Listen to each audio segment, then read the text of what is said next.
Welcome back. The Children's Art Carnival presents the enchanting world of Milagros Batista, an exhibition that showcases the connection between art, fashion, and activism. The exhibition fully captured visitors, and due to popular demand, it has been extended.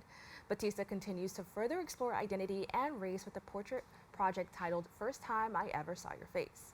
Artist Milagros Batista joins me now to discuss. Thank you so much for joining me. Oh, thank you for having me. Now, can you tell me a little bit more about how you got involved with the Children's Arts Carnival? Children Art Carnival is a place that I needed to be. It's grounded in a community providing services for 55 years. Open door to the community. I am a very ground community person. My field prior to being a designer and doing what I'm doing now as an artist was activism and social work. So I have always been involved in the community.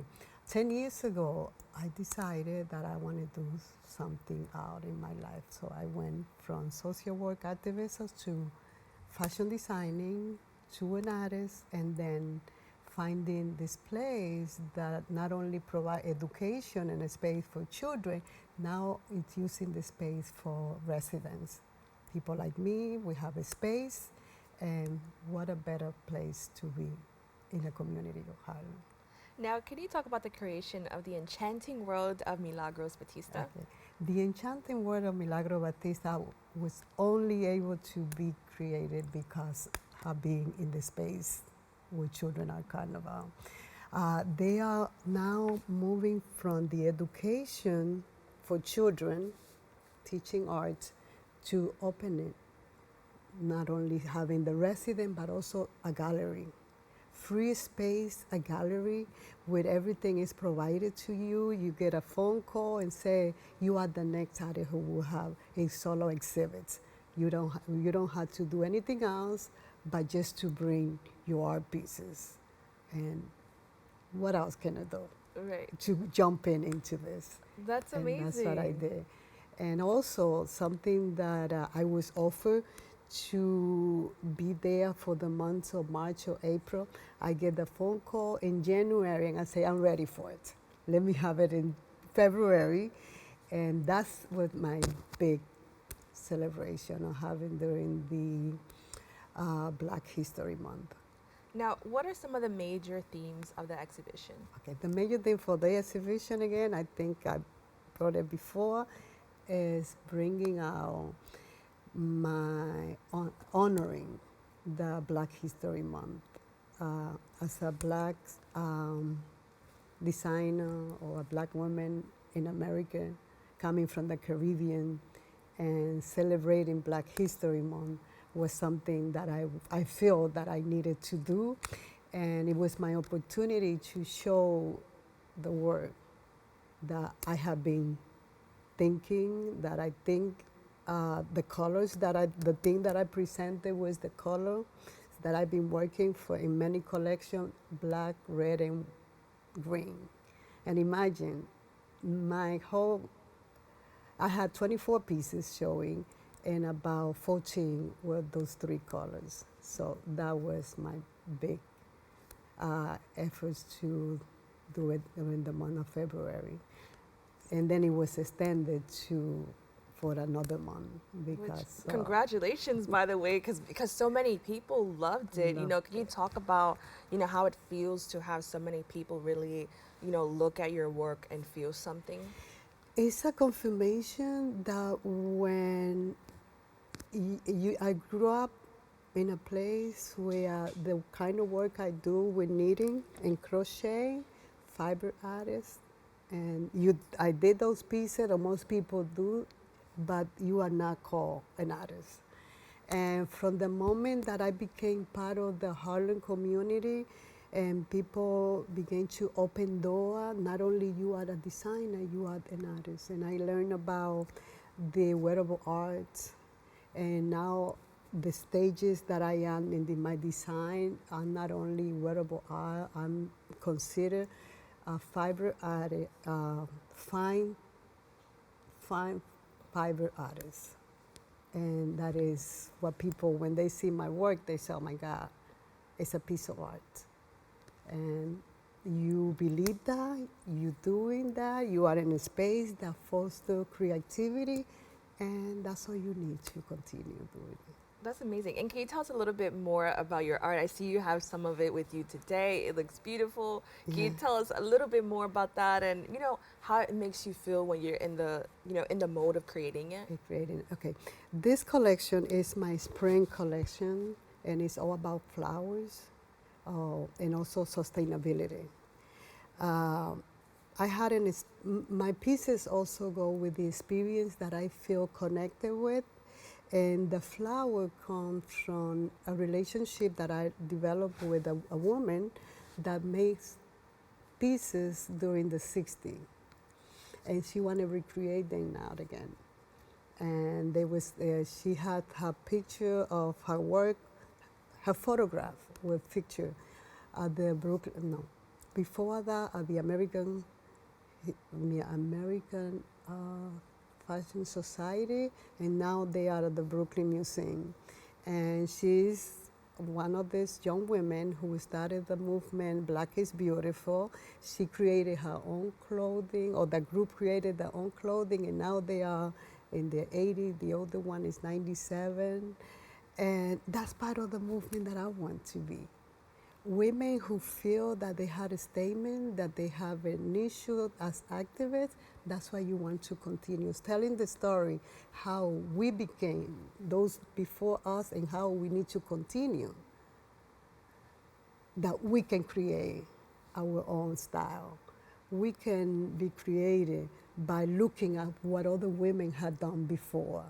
And this is how I did this piece, and it's now on style, and you can make it your style, and other people can follow this. I want to talk about that because I saw there's a photo where you were showing children how they can kind of do it. Can you tell me a little bit more about that experience and kind of, as an artist, it's something that you can create, but it's something you're also sharing with others.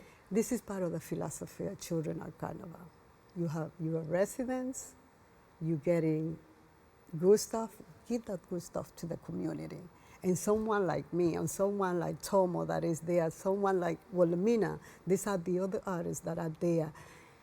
We are here, we learn from the women that I just spoke to you, we are the one creating now, and then we have the future. And that's what we need to do, pass it on to others. And now I want to tell you the story, how this was passed to me as a child. I had a group of women in my hometown in the Dominican Republic, Puerto Plata, and they were sitting, knitting and crocheting. And I say, I want to do what you do. And they welcomed me to come and sit. I was the only little girl. After they saw that I was interested, they created classes for little girls, and I was one of them.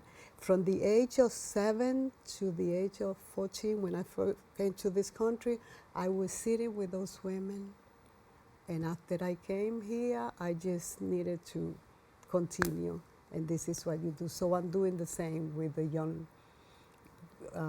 not young girl. We had to bring the little boy also, right, because which this can be done for young people in general, which is amazing because it shows how it stuck with you and how even now you're still doing it. So it shows the importance of reaching out to young people and giving them the opportunity to, express themselves. That's right. So I think that's so amazing. Now you have accomplished so much more as well. I want to talk about First Time I Saw Your Face. Can you tell me a little bit more about that project? Yeah, again, Children Art Carnival in partnership with Color Girls Museum in Philadelphia. They want to expand the work that they had done, and they come to New York City and say, yeah, we have an organization that is here with other space, and the mission is already there, open the space to the community, and having an easy way for people to come in, a good partnership. Here we are. We have an RSP to calling a young artist from Harlem, Washington Heights, or Inwood that is willing to create a portrait of beautiful,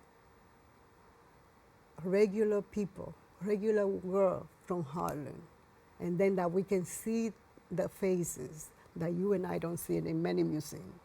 So we need to create those opportunities, and that's what this project is doing. Yeah. That we see a young lady, a little face that my granddaughter can see it. See, I am one of those. Which is amazing. I love to hear that because, as you mentioned, in a lot of major museums, we don't see, black faces, brown faces, curly hair. yeah. We don't really see that Yeah. often. So I think that's so amazing. It's such a beautiful thing to highlight. Can you tell me a little bit more about, what you hope the audience, everybody and from anywhere, gains when they interact with your art? Yeah. First of all, I want women or young women who thinks that they cannot move on, don't put any barrier in what you need to do. When I first came out with my fashion design, I was already with great hair, and I did it all the way, a whole fashion show, and all my beautiful pieces, very sexy, very classic, very everything. And the public was looking for who is the designer, and there come this right here. And the first write-up that I received from a bloggers, two people that I want to mention. It was this young lady from Colombia who compared me with a figure that only can be created by a writer, imaginary woman or person, and she said only a writer from Colombia, Marque, I can't remember his name, but only he could create this in him, but this is real. That doesn't matter what age, you can do what you want to do. And Milagro, you proved that to me. And the other piece that another blogger say is a atypical designer. You should not expect anything. You just go and do what you feel. And for those two, it was a male and female who created what I really feel that I needed to do. That is what I want people to know. Right. Do it. No matter, don't put any barrier, just go out there and do it. I want to say you're such an inspiration for that. And with that, we're out of time, but I want to thank you so much for joining us and sharing your passion with our community. I'm encouraging more people to do what they love. So thank you again. Thank you for having me. Yeah. To learn more about Milagros Batista and her artwork, please go to her website at batistacollections.com. We've come to the end of our show today. I'd like to thank all of our guests for joining us and you, the viewers, for tuning in. If you missed any part of today's show, you can catch the recable cast at 5 and 10 p.m. on Optimum Channels 67 and Verizon Fios Channel 33, or watch anytime on the web at BronxNet.org. You can catch a brand new episode of Open with Darren Jaime on Wednesday and with Rena Valentine on Friday. I'm Kibin Alleyne, wishing you and yours safety and wellness now and always. See you next time.